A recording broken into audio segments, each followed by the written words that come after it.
Hey guys, this is John Kalam from Kuhol Garage, and this is another video that is being supported by KVI Quiklube. KVI Quiklube is your source for tires, wheels, batteries, and lubricants, especially lubricants, in the Sucat Paranaque area. And now we are going to be discussing about engine oil viscosity. What is it? Why is it important? What makes the price of the oil? The type of base oil, whether it is a mineral, semi-synthetic, and fully synthetic, what does that do in relation to the engine's viscosity? Well, this is the video for that one. And right now we are featuring a lineup of Petron lubricants right here. So we have the diesel motor oil, Petron Rev X. We have Petron Rev X RX 400, and then behind it we have Petron Blaze Racing BR 450, and here is the fully synthetic Rev X RX 800. You could see that each motor oil has different viscosities. This one has a 15W40 viscosity right here. This one has a 20W50 viscosity. And this has a 5W40 viscosity.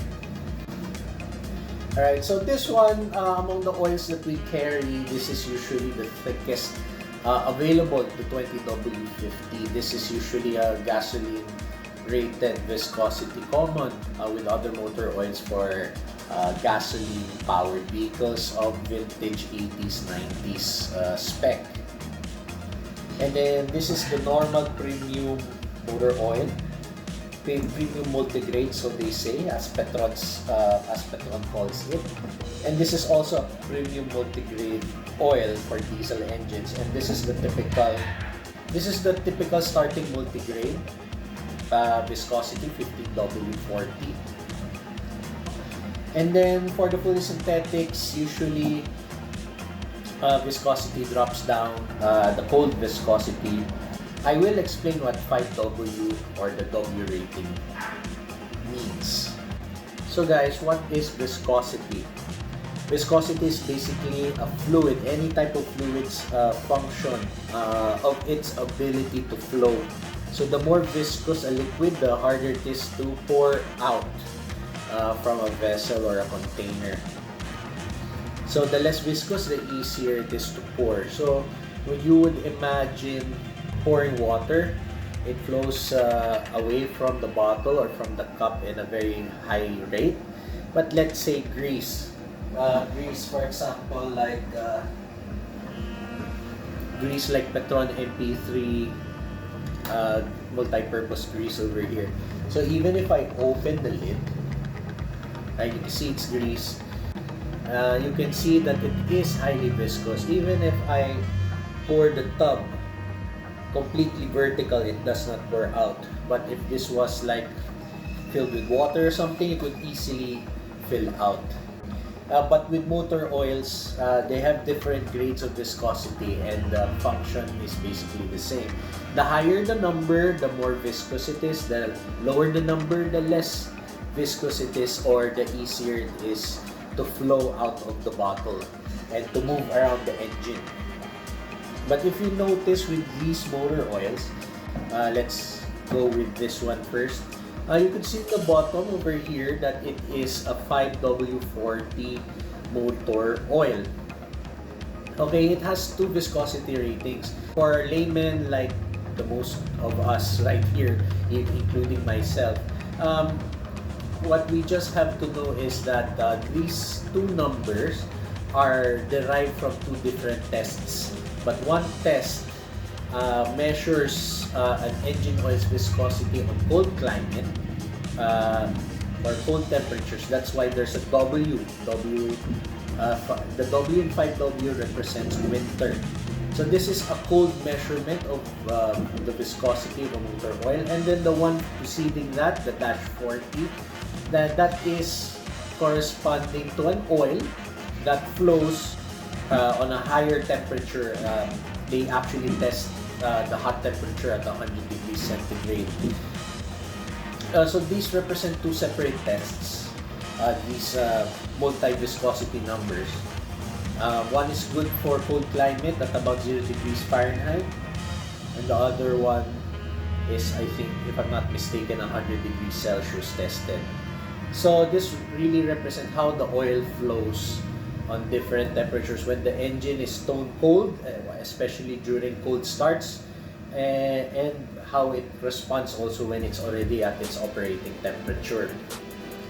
Alright, so the lower the viscosity, that means that it's easier flowing on the W rating when it's cold, and then it firms up to an equivalent of a 40 rated motor oil. Let's say for this one, this is a 15W40. Both of these are diesel motor oils. Given that it's a 5W, this means that it flows better on the cold conditions rather than as compared to this one, which is rated 15W. Does that mean that this one is not as good as this one? Not necessarily, just due to viscosity. And let me explain a little bit further on that one as we go along. So the benefit of a thicker oil, let's compare this one. This is like kind of normally the thickest motor oil that you could possibly purchase, which is a 20W50. Okay, as compared to this one, which is less viscous or more runny. Okay, so what are the advantages of viscosity? Okay, the thicker the oil, that, I mean, assuming everything is the same or ceteris paribus, as the economists say, the thicker the oil, the better it is able to carry the load of the functionality of an engine. It's because that the reciprocating components of the engine, actually there is a bearing, what is called a plain bearing, in between the rolling components, which is the crankshaft and the connecting rod. So there is a bearing, that's a plain bearing there. It's made out of a soft metal material. Without oil, it is going to be wearing down very quickly without the support of oil. How a plain bearing works is that there are two bearings in a crank, and in between there is a clearance between those two bearings, and in between those bearing clearances is a thin layer of oil, high pressure engine oil, that supports the two bearings together and make sure that these soft bearing surfaces do not contact each other.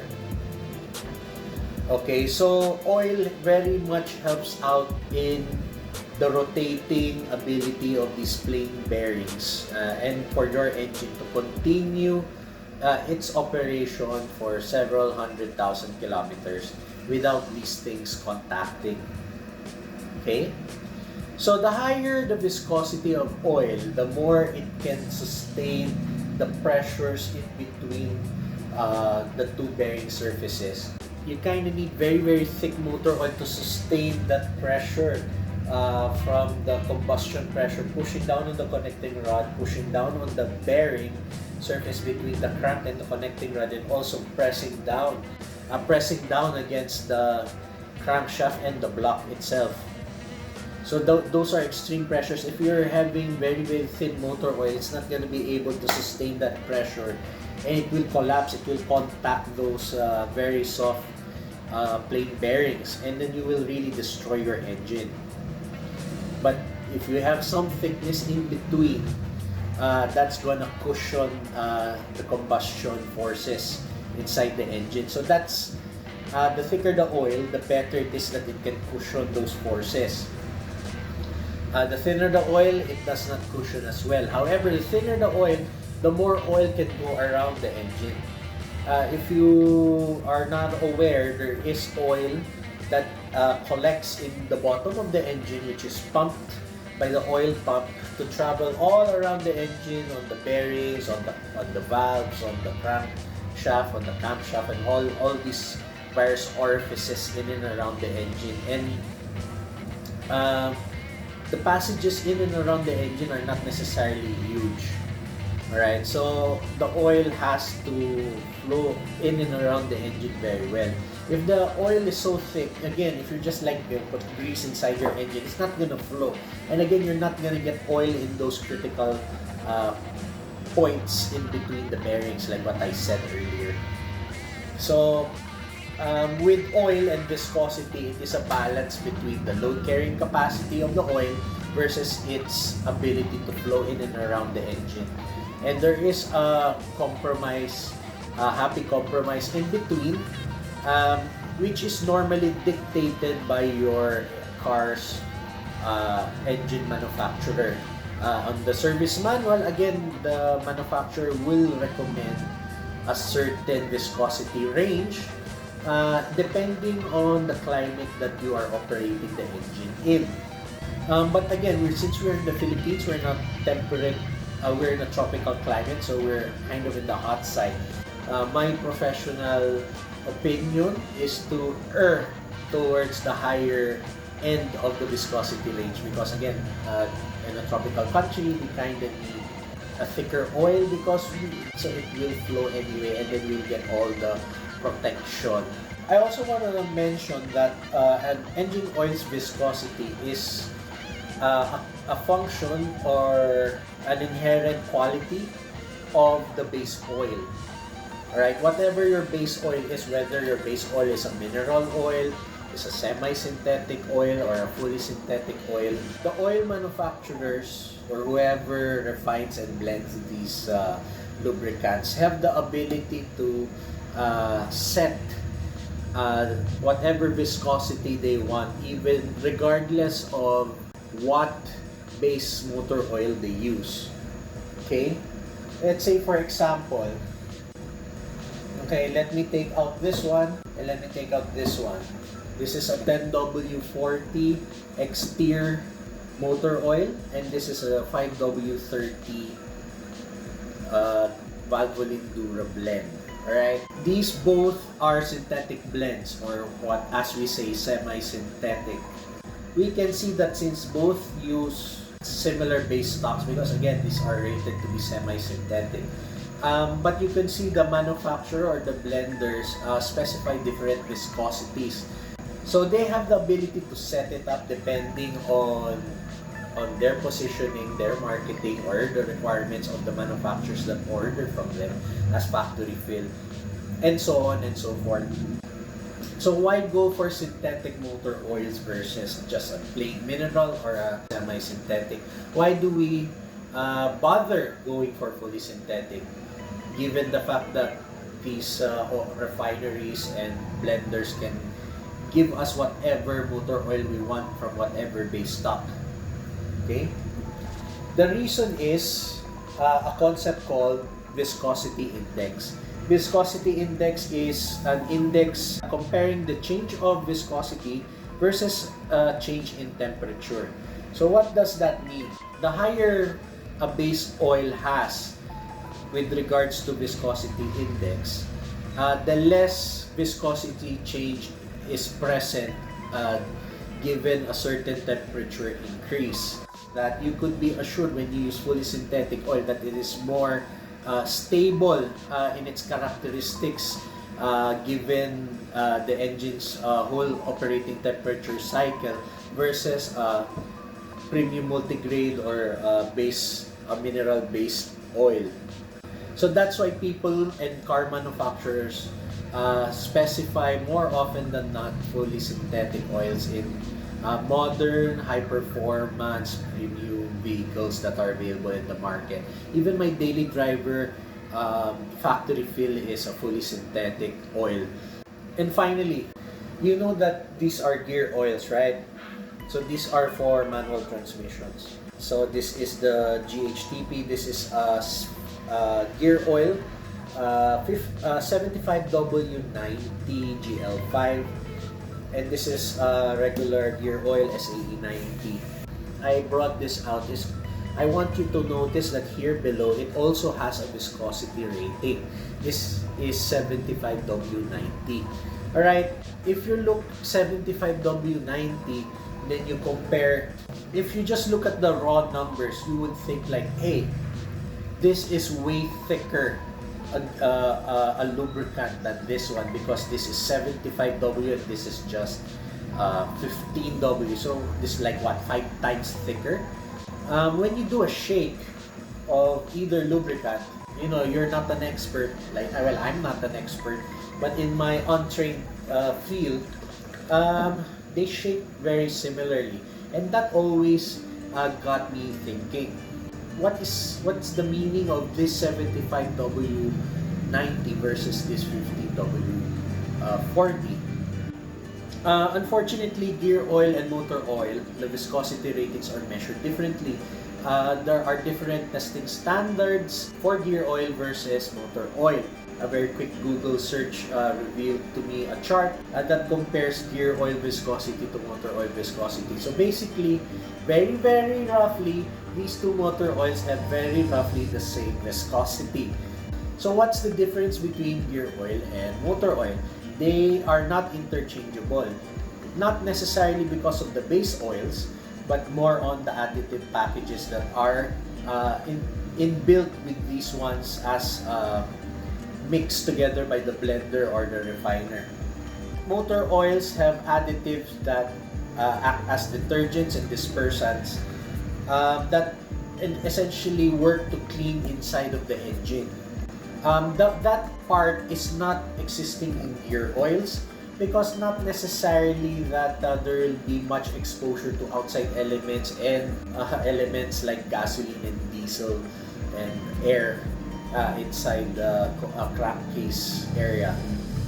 So there's not much to clean on a regular basis inside a sealed manual transmission. On the other hand, gear oils feature extreme pressure additives.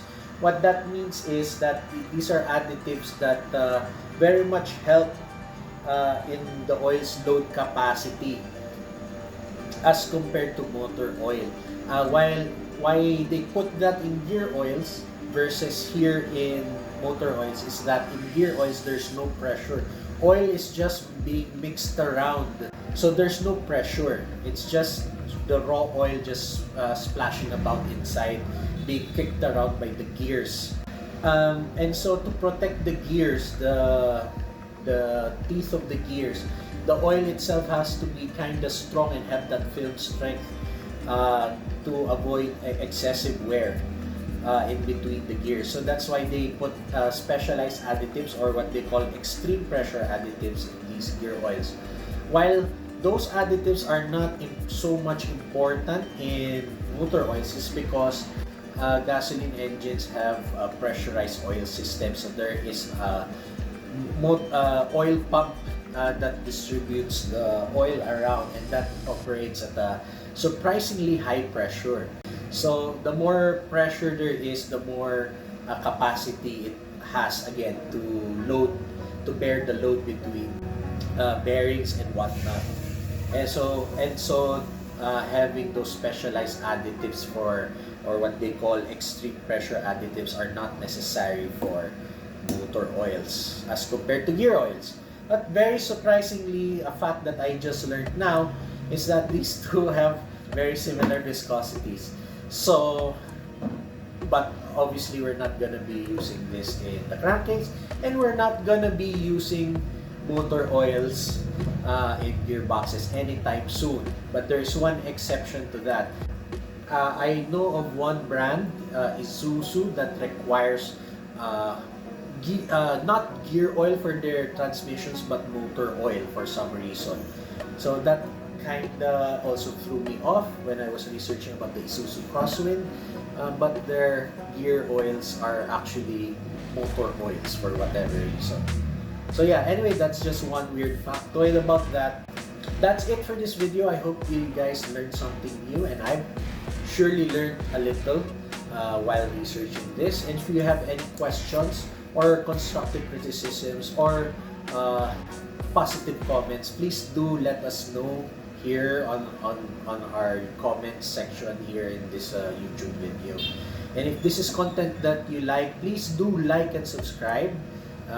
It really helps us with the algorithms and so on and so forth. as we do this video, I hope you also go and check out the Facebook page of KVI Quiklube. Again, KVI Quiklube is your source for tires, wheels, batteries, and lubricants in the Sucat, Paranaque area.